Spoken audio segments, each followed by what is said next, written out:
Good morning. PT on Ice Daily Show. What's up? How's it going? I'm Dr. Lindsay Huey, lead faculty for extremity management, coming to you on a clinical Tuesday. As you all know, my favorite day of the week. Today, we are going to be talking about a clinical topic that is more specific to clinician resilience and how we can serve our patients better. And so, the title today is Burnout is BS.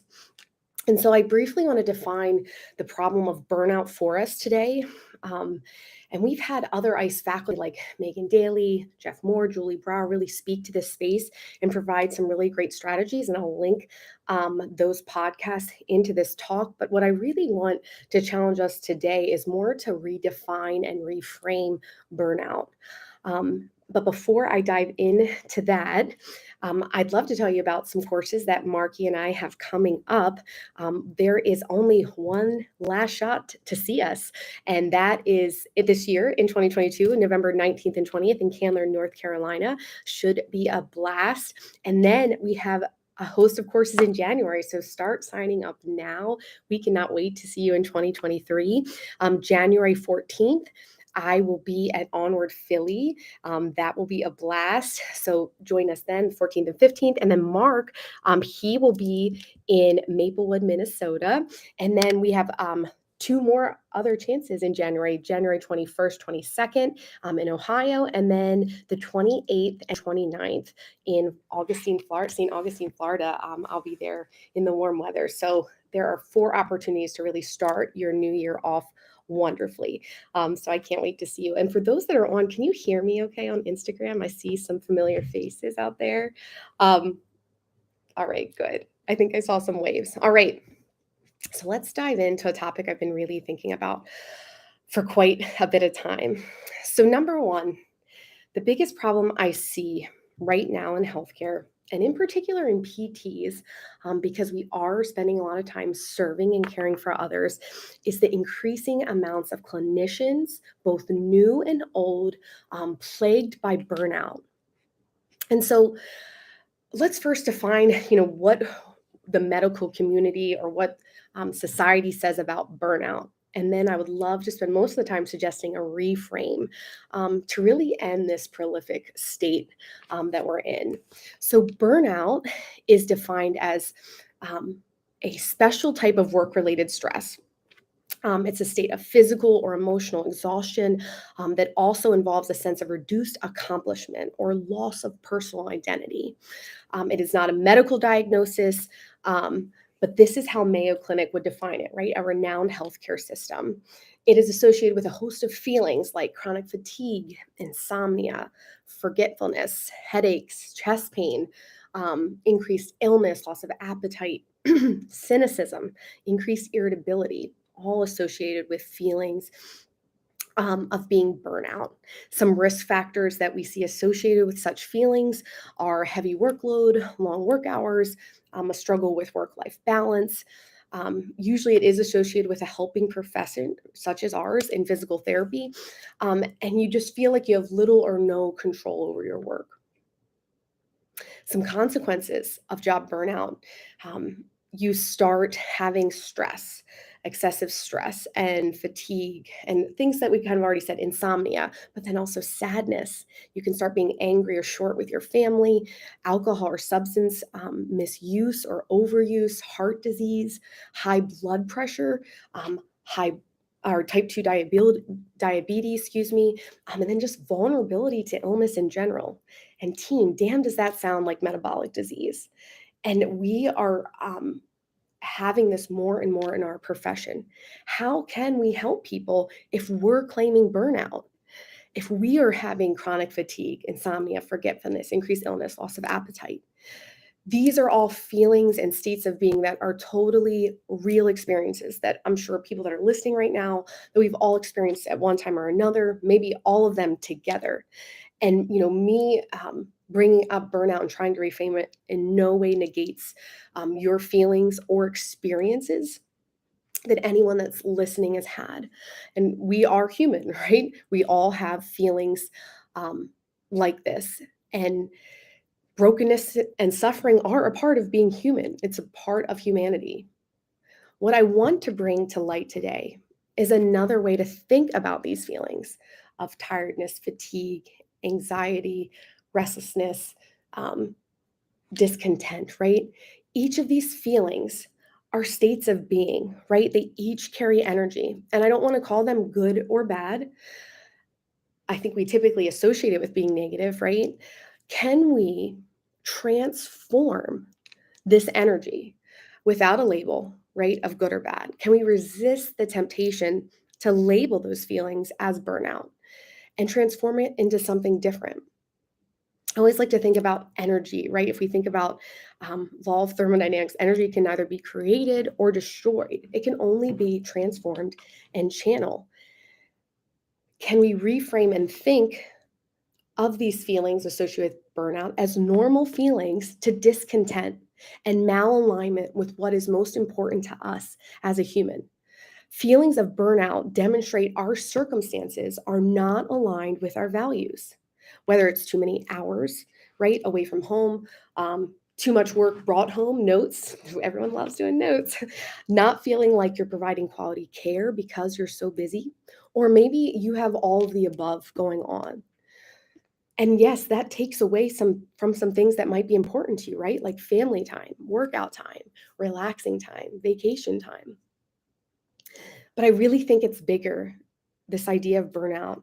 I think that we as a society, a healthcare society, physical therapists are wrestling with our purpose and wondering if what we've chosen is the thing, and wrestling with, are we actually equipped to do the thing, right? Are we actually equipped to serve these humans excellently? I think burnout is plaguing our society. I think it is an excuse. I think it is a state of inaction that allows fragility to creep into our minds, our heart, and our soul if you let it. It demonstrates a fixed mindset and that places us as a victim. Talking about burnout is an escape from confronting the reality of your unique passion and calling. And I think we do it via environmental blame around us, right? Oh, my productivity, my FTE, I have to make it. I have to squeeze this one patient in, right? I have to do this, right? This is what my boss is saying. The first step in eliminating burnout is reframing the experience. Without this, if we can do this, burnout loses its power. We need to think of our feelings of exhaustion, self isolation, irritability as fuel to make a change. And in 2 weeks, I'm going to pop back on here and I will talk about practical strategies for making behavior changes. And like I said, we already have a lot of ICE faculty leading in this space for strategies to help with burnout. But unless we can think about it differently, those strategies aren't going to work. As PTs, our job is to reframe any injury, right, or condition a patient is going through as opportunity, right? To whether it's to increase strength, to increase resilience and tissue health, to improve their mindset, or to prevent recurrence of injury. We need to reframe burnout for ourselves to be more effective, to reframe for our patients. And I want to just acknowledge right now and just share a little bit about my own experiences with having a really full cup, that sometimes life is hard. A little bit about me. I worked high volume my first part of my career, very high volume, anywhere from 12 to 28 patients a day. And it was pretty challenging with 3 kiddos.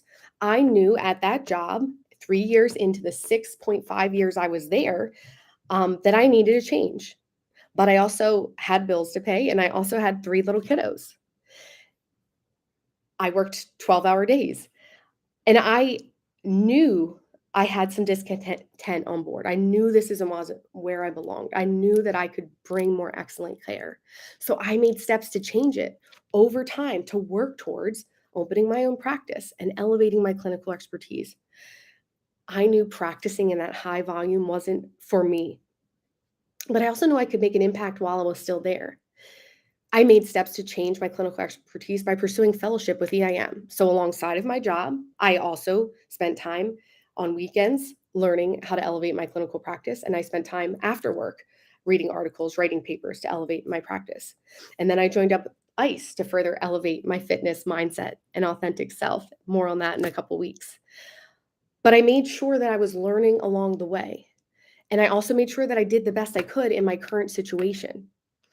Yes, I was tired. Yes, at the end of 12-hour days. And yes, I missed saying goodnight to my babes most nights when I was working, when they were young. And yes, when I would get off work, I still had work to do. I needed to read articles and write papers. Yes, I stayed up till 2 to 3 a.m. and I was exhausted. Yes, some nights I cried and days, right, to my hubs. And yes, there were times I didn't get sleep and it was tough. Yes, I had a bald patch at one point. I was so stressed, always wearing a headband, that I got alopecia. There were tough times, but honestly, I did the thing and it got done. I continued on. I pressed on an environment that was tough, that was exhausting, right? And at the same time, I also worked towards what was important to me. I used that as fuel and to elevate my skills towards autonomous practice. That's the thing that helped me elevate and get better and treating patients. And then building up my patient library along the way while I was still in that high volume. It got done and it was hard, right? Some days were harder than others, but I redirected my energy and focus towards what aligned with my main purpose, which was is serving patients the best of my ability with excellence. I knew I needed to both press on and work towards changing my situation. The feelings of discontent fueled me to tenaciously work towards practices that aligned with my central focus. Bringing excellent care does warrant sacrifice, team. It warrants hard work. I wouldn't be teaching at South. That's where I'm sitting in my hotel room in Knoxville, Tennessee. I wouldn't be teaching for ICE. I wouldn't have my own private practice drive PT without some of these foundational suffering moments. I'm not saying everyone needs to suffer and go through that and get a bald patch. For sure, I'm not saying that because we want to build up a better, more resilient generation. But what I am saying is to only talk about burnout, right? Talking about working long hours, taking notes home. It keeps one in a state of inaction. It keeps an individual in this constant state of stuck. Burnout, the idea of burnout is a state of stuck. If you don't like where you are, make steps to change it, even if you don't get an easy out right away. Guaranteed, this won't be fast and it won't be easy. But the first real step in the process is channeling and transforming any emotions or feelings associated with burnout into purposeful energy. Dwelling on you where you are keeps you there. It keeps you in a state of stuck. The second step is acknowledging there will be tough moments as you pursue what is most important to you. And the harsh reality is sometimes it's still going to be hard, right? And we still have to press on as we're pursuing our passion.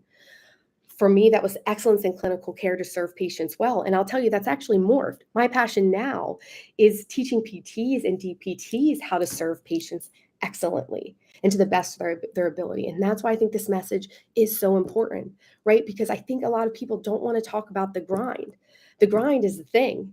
If you're unwilling to transform your mindset, to grind and sacrifice, you won't go anywhere. And I wouldn't be here without that push and that heartache, that lack of sleep, the missed family opportunities, the just skating by to pay bills sometimes, right? And going negative. No one wants to talk about that part, that hustle. They want to claim burnout. Allow the idea of burnout to light a flame for your passion. Whether it's patient care, is it fitness, is it dry needling, myofascial decompression, teaching, is it maybe not PT anymore? If you focus on burnout rather than your purpose and your passion, you'll always feel frail, tired, weak, burned, even in your most ideal job with your most ideal hours. Team, if we don't reframe this, we risk and pontificate vulnerability in ourselves as healthcare professionals. We aren't burned out. Our energy is just aimless and purposeless. We are discontent and not aligned with our sole purpose and our values. Team, we cannot be more resilient if we don't understand that burnout is a label that limits the flame it's supposed to light. It's supposed to light a flame for change. We cannot serve humans and patients well if we are claiming and dwelling on burnout. We cannot shine our light, our torch of PT hope, if we ourselves don't have a light within and know how to reframe our own challenging struggles. If we are unable to reframe our challenges with burnout, we cannot reframe challenging and negative things that happen in our patients' lives. Everyone listening today and who listens later, please consider reframing burnout and its impact. Burnout is BS. BS stands for bisonship. Bisons, when there is a challenge or storm, they charge forward. I want us to charge forward and channel any feelings of tiredness, fatigue, overwhelm, and charge forward into doing what you are called to do in your purpose. In 2 weeks, join me to learn strategies on how to do that. I appreciate you listening and having me talk about a challenging topic. But join me again in 2 weeks to learn strategies of how to be a bison in the face of the challenge of burnout team. Happy Tuesday.